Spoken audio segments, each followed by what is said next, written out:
Bugün sizlə keçirik feilin təsriflənməyən formalarını. Daha doğrusu təsriflənməyən formaları xatırlayaq ki, daha sonra söz birləşmələrini keçə bilək. Feilin təsriflənməyən formaları. Baxın, təsriflənməyən formaları nədir? Ümumiyyətlə feillər təsriflənən və təsriflənməyən olaraq iki yerə bölünür. Təsriflənən və təsriflənməyən.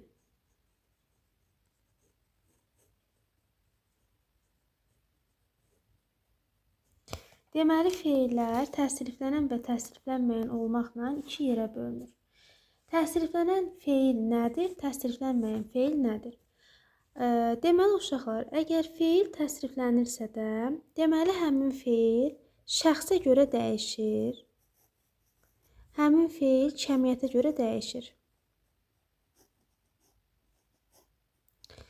Və zamana görə dəyişir. Şəxsə, kəmiyyətə, zamana.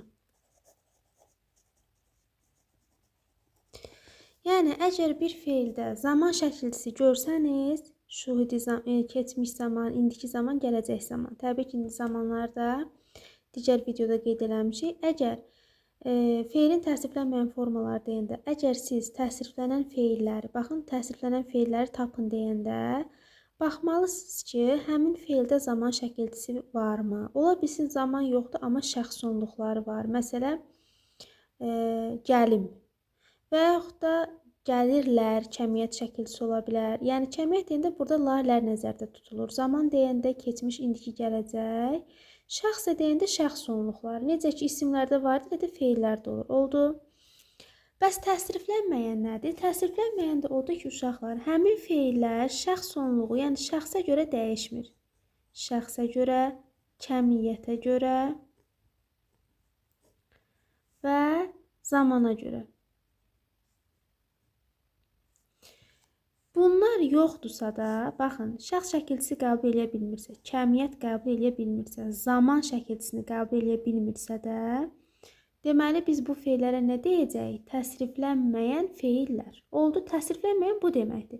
İndi bunu nümunənin üstündə sizə bir nümunələ izah edək. Məsələn, feil bilirik ki, nədir? Hərəkət bildirir də. Nə etmək, nə olmaq, nə edəcək, nə olacaq və s. suallarından birinə cavab verir.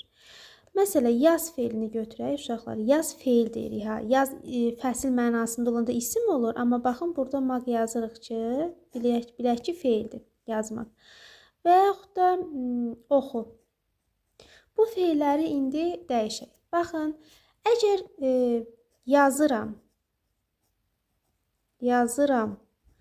yazıramdırsa da, baxın, yaz sözün köküdür. Buradakı ır indiki zaman şəkilçisidir, am da şəxs şəkilçisidir. Elə. Deməli, bu zamana görə də, şəxsə görə də dəyişdi. Biz buna təsriflənən feil deyirik, yoxsa təsriflənməyən? Bu olur təsriflənən feil. Zaman şəkilçilərini də qısa şəkildə qeyd edeyim ki, burada əslində bu mövzu başqa mövzudur.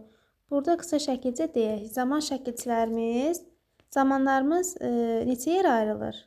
Bunu silək. Zamanlarımız 3 yerə ayrılır. Keçmiş zaman, indiki zaman, gələcək zaman. Keçmiş zaman özü də neçə yerə ayrılırdı? 2 yerə ayrılırdı.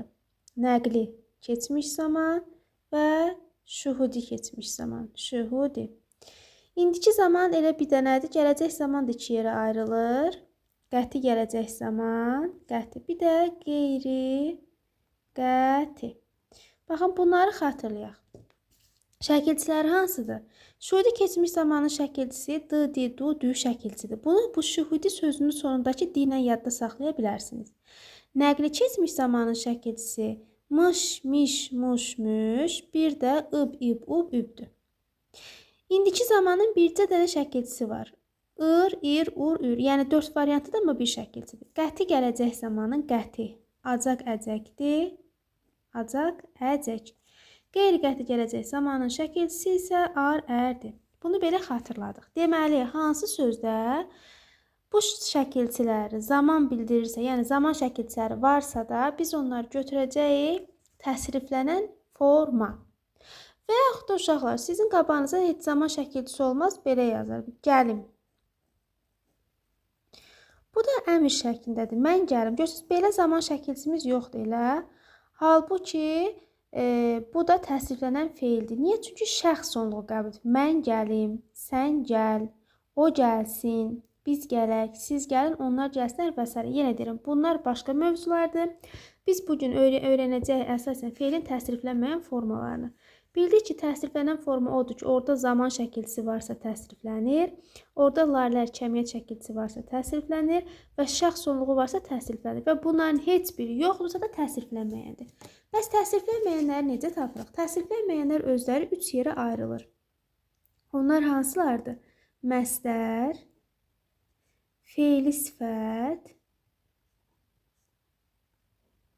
və feili bağlama.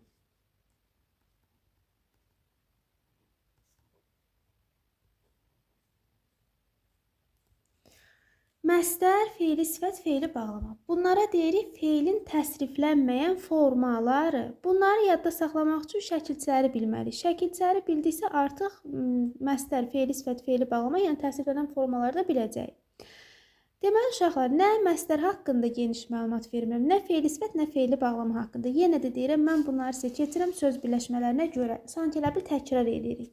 Söz birləşmələri, ismi birləşmələr, feili birləşmələr var deyə. Yəni, mən feilin təsriflənməyən formalarını sizə keçməliyəm ki, söz birləşmələrini keçə bilim. Oldu. Yəni, 8-ci sinifi siz yaxşı başlayasınız da, yəni çətinlik çəkməyəsiniz. Ona görə feilin əvvəlki mövzularını arada saxlamışam. Bunu sadəcə olaraq söz birləşmələrinə görə keçirəm. Sadəcə olaraq şəkilçəni yenə deyirəm, nə məstər haqqında geniş məlumat vermirəm, nə feili sifət, nə feili bağlama haqqında. Birinci, təsriflənməyən forma deyəndə, təsriflənən, təsriflənməyənlər feilə, nitq hissəsi olaraq feilə aiddir də bu anlayışlar. Məstər, feili sifət, feili bağlama. İndi baxaq, məstər nədir? Ümumiyyətlə, bu məstər iki nitq hissəsinin xüsusiyyətini daşıyır. Həm ismin xüsusiyyətini daşıyır, həm feilin. Feili sifət və bunları yazaq. Bunları geniş şəkildə inşallah keçəcəyəm. Məstər həm ismin xüsusiyyətini daşıyır, həm feilin. Feili sifət, üçü də feilin xüsusiyyətini daşıyır. Üçü də feil daxı. Baxın uşaqlar, məstər də, feili sifət də, feili bağlamadır. Biz bunları feil bölməsində öyrənirik deyə, bunların üçünə də feil deyə bilərik. Yəni, feili sifət elə feil deməkdir. Feili bağlamanın özü feil deməkdir. Məstərin özü feil deməkdir. Oldu. Ona görə bunlar hər üçü iki nitq hissəsinin xüsusiyyətini daşıyır. Hamısı feilin xüsusiyyətini daşıyır, hamısı. Feilin xüsusiyyətini hər üçü daşıyır. Amma feillə yanaşı başqa nitq hissəsində xüsusiyyətini daşıyır. Məsələn, məstər feillə yanaşı ismin xüsusiyyətini daşıyır. Feili sifət feillə yanaşı sifətin xüsusiyyətini daşıyır. Bax, elə adındadır sifət. Feili bağlama da həm feilin xüsusiyyətini daşıyır, həm də zərfin. Yenə deyirəm, bunlar başqadır. Biz nəyə yadda saxlamalıyıq? Məstər necə taparıq? Məstər şəkilçisi Azərbaycan dilində məstər şəkilçimiz maqmək şəkilçisidir. Maqmək məstər şəkilçisidir. Bunun açılışı budur. Maqmək. Baxın, bu məstər şəkilçisidir. Desəz ki, müəllim, elə bir dənə məstər şəkilçimiz budur. Bəli, məstər şəkilçimiz budur, amma bu bizim qarşımıza ma-mə formasında da çıxa bilər. Baxın, bu inkara oxşuyur elə, amma inkar deyil. Onu da qeyd edim ki, məstər şəkilçilərdə, feili sifətdə, feili bağlamada bu şəkilçilərin hamısı qrammatik şəkilçilərdir. Yaxşı. Deməli, məstər şəkilçisi bizim qabağımıza, məstər şəkilçimiz maqməkdir, amma bizim qabağımıza mamə kimi də çıxa bilər. Bəs deyirsiniz ki, müəllimə, biz hardan bilək ki, bu mamə inkar şəkilçisidir, yoxsa məstər şəkilçisidir? Axı, inkar da qrammatik idi. Bu necə yadda saxlayırsınız, uşaqlar? Əgər mamə şəkilçisindən sonra mənsubiyyət gələrsə, mənsubiyyət şəkilçisi gələrsə, onda biləcəksiniz ki, buradakı mamə elə məstər şəkilçisi imiş. Məsələn, quşların oxuması. Baxın, onun oxuması deyə bilirik elə. Buradakı s nədir? Mənsubiyyət. Buradakı ma nədir? Məstər. Oxu da sözün köküdür. Yəni, quşların oxumağı əslində bu vəziyyətdə olmalıdır da. Amma həmişə yadınızda qalsın ki, mamədən sonra mənsubiyyəti görəndə bilin ki, yəni, mamə məstər şəkilçisi ola bilər. Həm də baxın, onu tam məstər formasında oxumağı deyə bilirik. Və bunu da yadınızda saxlayın ki, uşaqlar, biz q-yı əvəzləməsini, q-nın daha doğrusu q-ğı əvəzləməsi Demişdik, bəzən q hərfi ğ-ya keçə bilər, bəzən k y-ya keçə bilər. Baxın, məstər şəkilçisi sizin qabağınıza maqmək kimi, bu şəkilçinin özü belədir, maqmək elə. Amma bu şəkilçilərdən sonra sait gəlsə, siz məstər şəkilçisini belə də görə bilərsiniz, mağ formasında. Mək yox, məy formasında. Özündən sonra sait gələndə, başa düşürsünüz, özündən sonra gələn saitə görə, yəni sözün sonundakı samitlər dəyişə bilər. Məsələn, deyirəm ki, yazmaq. Yazmaq. İndi siz deyəcəm, yaz sözün köküdür. Elə, maq nə oldu? Məstər, nə etmək, yazmaq. Məstər, nə etmək sualına cavab verdi? Yazmaq. Maq şəkilçisini burada gördük. Yaz nədir? Feildir. İndi uşaqlar, mən buna saitlə başlanan şəkilçi artırıram. Deyirəm ki, yazmaq. Yazmağın olar, yoxsa yazmağın olar? Yazmağın. Baxın, buradakı artıq q, yox, ğ olmalıdır, yazmağın. İndi burada sözün kökü yazdı. Buradakı məstər şəkilçimiz hansıdır? Mağ oldu. In da qrammatik şəkilçidir. Yadınızda qalsın. Yəni, demək istəyirəm ki, məstər şəkilçisini həmişə gözünüzün qabağında maq, mək formada təsəvvür eləməyin. Bəzən özündən sonra sait gələndə q, ğ-ya çevrilə bilər, ç da y-ya çevrilə bilər. Məsələn, küləyin əsməyi. Əsmək. Əsmək də əsmək. Belə olanda bildiyi elə məstərdir. İndi yazıq ki, küləyin əsməyi. Əsməki olmur axı, əsməyi. Oldu uşaqlar. Yəni, yadınızda qalsın, buradakı y bitişdirici deyil. Baxın, 2 dənə sait gəlib elə. 2 dənə saitin arasında y görən kimi düşünməyin ki, müəllim, onda bu bitişdirici deyil. Çünki əsmə deyə söz var dilimizdə. Əsmə deyə inkar formasında var, amma əsmədən əsməyi ola bilər. Xeyr, deməli, burada elə sözümüzün əs sözün köküdür. Əsmək, əsməyi oldu. Əsməyi. Yəni ki, buradakı məy məstərdir. Yadınızda qalsın. Sonra sizi çaşdırmaq üçün uşaqlar, axırı maqməkə oxşayan sözlər verə bilər, deyər ki, məstərdir. Məsələn, verə bilər sizə qarmaq, verə bilər sizə qaymaq.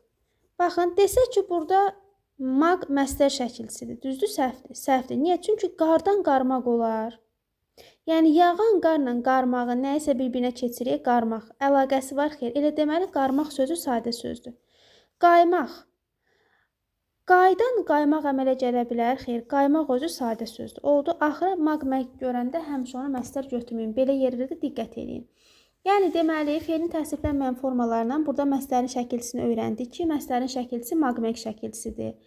Mamədən sonra mənsubiyyət gələndə maməni məstər kimi götürə bilərik. Bir də özündən sonra sait gələndə məstər şəkilçisi mağ formasında, məy formasında da qabağımıza çıxa bilər. Oldu.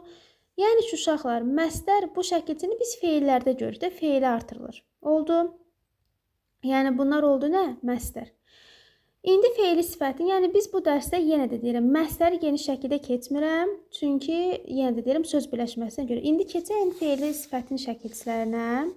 Feili sifətlə də yenə də feili bağlamanın yalnız şəkilçilərini yadda saxlayacaq. İndi keçək feili sifətə.